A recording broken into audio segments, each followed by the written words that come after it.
안녕하세요. 김용철 법무사입니다. 개인회생을 시작했다고 하더라도 모든 사람들이 다 그 절차를 성공적으로 마치는 건 아니잖아요. 그러면 좀 실패하는 사람들이 어떻게 보면 옆에서 봤을 때 좀 특징 같은 거나 아니면 어떤 사람들이 실패를 한다는 게 있을까요? 물론 구체적인 유형이 정해져 있습니다. 세 가지 정도로 나눠봤는데요. 첫 번째부터 말씀을 드리면 최근 굉장히 좋지 않은 경제 상황이잖아요.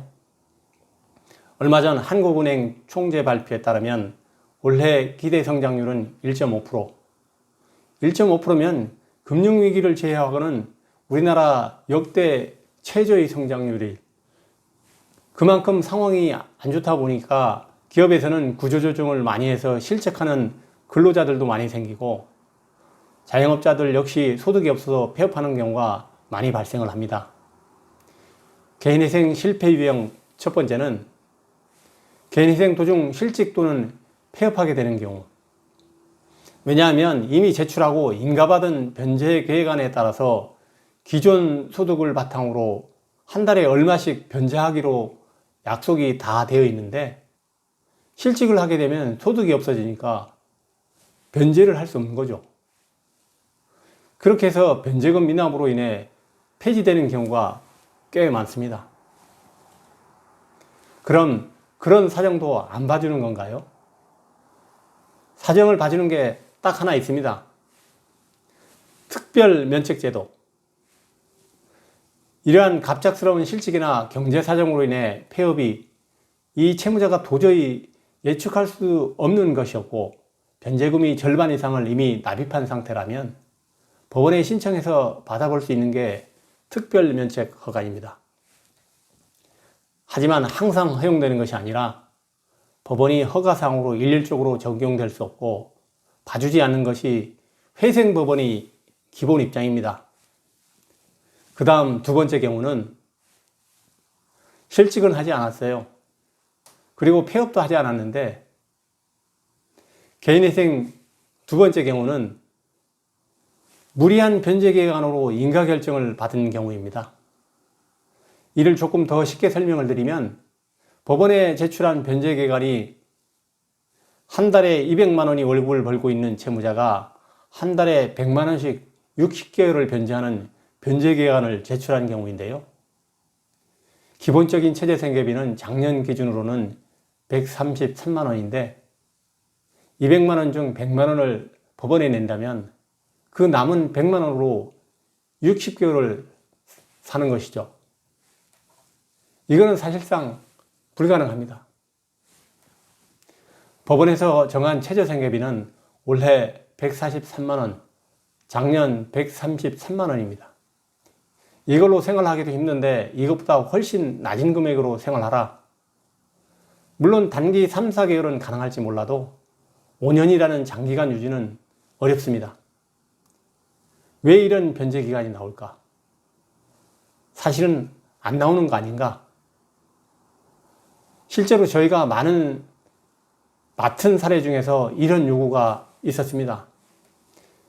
이분은 지방법원에서 개인회생을 신청하였었고 배우자의 재산을 청산가치에 고려해서 청산가치 보장을 하기 위해서는 한 달에 100만 원씩 60개월을 갚아야 했던 거죠. 그런데 변제금이 너무 과다하다 보니까 결국은 폐지 위기에 처하셨고 저희와 상담을 해서 재신청을 했습니다.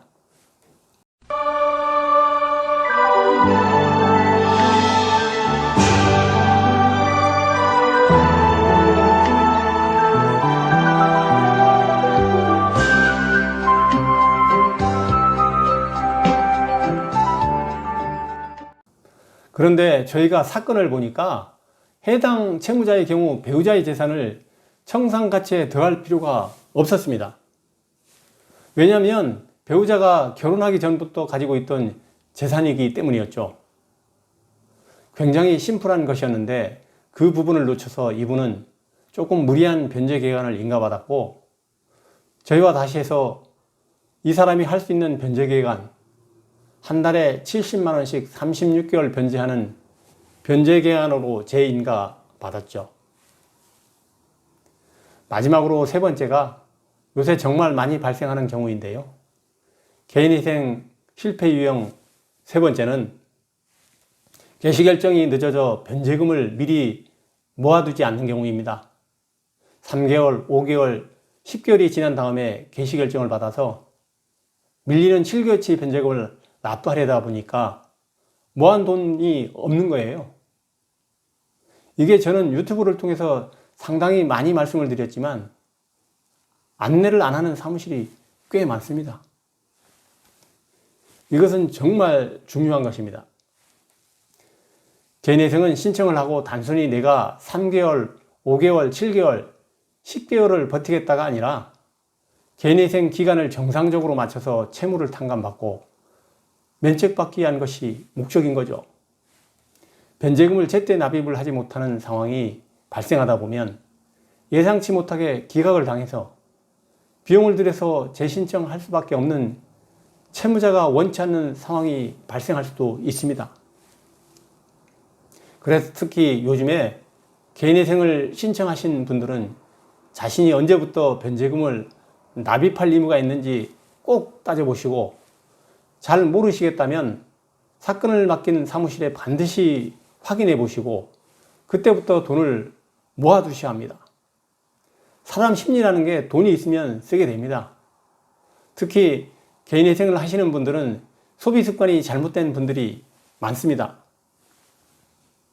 가장 많은 사례는 도박 채무로 인해서 개인회생을 하시는 분들, 주식, 코인, 채무로 인해서 개인회생을 하시는 분들은 돈이 있으면 또 돈을 벌어보겠다고 도박, 주식, 코인을 해서 다 날리게 됩니다.